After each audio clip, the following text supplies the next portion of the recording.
Hi, my name is Mike. I'm a design master at LEGO, and today I'm here to show you the LEGO Titanic.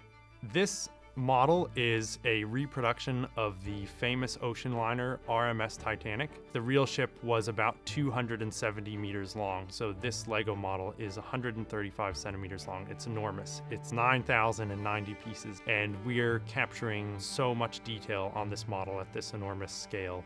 My name's Andy Skinner. I'm part of the education team at SeaCity Museum here in Southampton. Titanic was built in Belfast by a company called Harland and Wolff. She was, in her day, the largest man-made moving object in the world.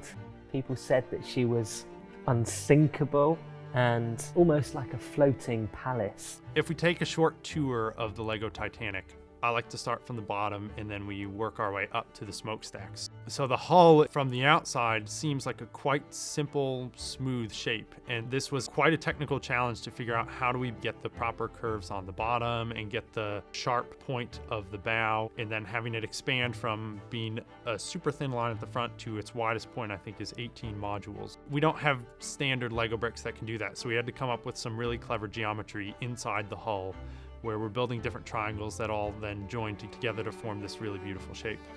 So then once you move up past that red section, you come to the waterline, and above the waterline, the Titanic is painted black. And this part of the ship is where we have all the portholes. There are hundreds of them. So Titanic was home to about 2,200 people. About 900 of them are crew. And then there's accommodation for up to about 350 first-class passengers. We're going to make use of the most opulent and fancy and luxurious rooms. So I'm standing in a replica of what a second-class cabin would have been like on board the Titanic. It could be a bit chilly though, because the heating wasn't working properly. And then right down at the bottom, you've got the third-class passengers who are trying to make a new life in America. And so most of their cabins are at the bottom there. And then on top of that, we have the superstructure. So in the front, we have the white forecastle. On this part of the ship, there's a lot of great detail. Titanic has 3 anchors, one in the middle and then 2 on the side. And the central anchor is sort of placed in a little well at the front, quite close to the flag. And when they built this anchor, they needed 20 horses to pull it to Ireland. Then there is a small crane that is used to install that anchor. That crane took a few different loops to just get the correct geometry and getting it looking exactly like the crane that was on the real Titanic. That was super fun to make. We have the forward mast with a lookout point, and then there's an American flag on the top of that mast. That flag has 46 stars because in April of 1912, the US flag only had 46 stars on it. This is the kind of level of detail that we're talking about in that model. After the bow, we have the well deck where you have cargo compartments, and then behind that well deck, you now have the bridge, which is one of the most iconic parts of the Titanic. There's a lot of kind of crazy sideways constructions to make sure that we have the right window patterns and the right shapes for the pilot houses on either side of the bridge. And then just in front of the bridge, of course, you've got the crow's nest, where when Fred Fleet spotted the iceberg, he'd have rang a bell and then communicated down to the bridge by telephone and alerted them of the fact that they'd seen this iceberg, which was straight ahead of them. As we work back along that superstructure, you have the promenade decks and the lifeboat decks. The 4 funnels of the Titanic were also a really great challenge for this model. They're built at just a slight angle, so we build this kind of clever construction inside the hull that allows us to angle those funnels and build up a nice structure that uses string to hold them down, just like they would be held down on the real Titanic. My favourite fact about the Titanic is that her rear funnel was a dummy. So the front 3 all linked to engines, but this one doesn't. It was sort of there for show, to make the ship look larger and more impressive. And what I love about it is inside the funnel, there was a ladder. We even know that a crew member, while the Titanic was sinking, scaled up this ladder, got out, spotted a lifeboat in the water, and then clambered down using a rope the side of the ship and jumped into the lifeboat. This model is so large that for the experience of putting it together, we've split it into 3 sections. So you have the bow section, the mid section, and then the stern of the ship. And these 3 sections actually come in 3 separate boxes inside the large box, so you can build any one of those 3 sections completely by itself. You can actually pick the order that you want to build the ship in. We've designed this special key that is removable for connecting the 3 different sections together, and that releases the sections so you can slide them apart. And then we have cross-sectional details showing details like the swimming pool, some of the first-class cabins. It was fairly uncommon to have a swimming pool on a ship in those days. So there was a real novelty factor, people being able to go and have a dip. We know from her sister ship, the Olympic, that in bad weather it could be a bit ropey and the water would sort of sweep around a fair bit.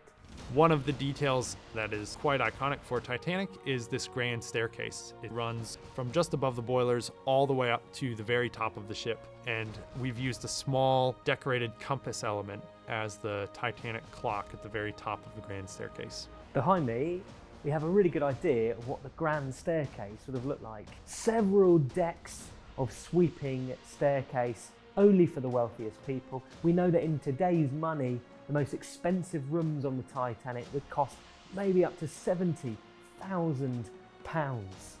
And it really gives a sense of what life would have been like for the super rich in 1912.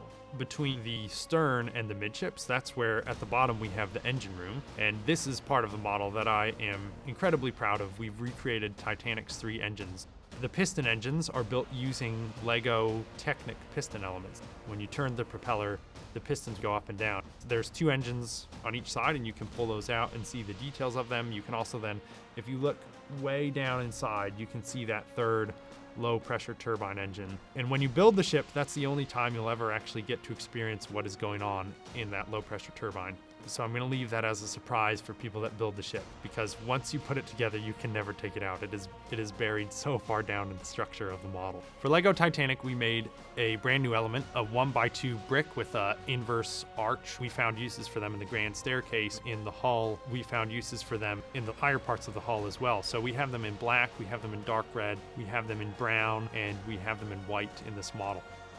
Another detail in this model that I'm excited for is the flags. Our graphic designer, Joanna, designed the flags using a plastic foil, and then we print on one side of the foil, but because it's transparent, you can see the flag from both sides. It also means that we can make a super tiny but super detailed flag, which again is helpful in selling the scale of this massive, massive ship to have these very tiny flags. One of the details that I learned while building the model was about the lifeboats of the Titanic. They were quite a bit larger than would be on normal passenger liners. So the idea was that they could actually hold a lot more people than a standard lifeboat, but the crew of the Titanic had not been properly trained on the cranes that lower the lifeboats into the water. It's so incredibly sad to learn details like that about this ship. In this model, we've done all of our decorations as printed elements. So we have a 2x3 tile that's printed with Titanic that goes on the left and right sides of the bow. Then we have a 1x4 bow on the back of the ship with Titanic Liverpool printed on that. We have our decorated flags. We also have a 2x4 white bow where we print a 1 plate thick yellow line. And we use those 2 pieces on the front to complete that gold line that runs around the entire ship. One of the small details that I love on this model are the benches that we have on the top decks. We've built them using a 1x2 plate with bar and a 1x2 rail plate in brown. And it's a fun, tiny detail that you see scattered throughout the entire ship. I think it's an incredible model that is massive, but also has these small moments that will hopefully just make you smile when you put them together and see them on display.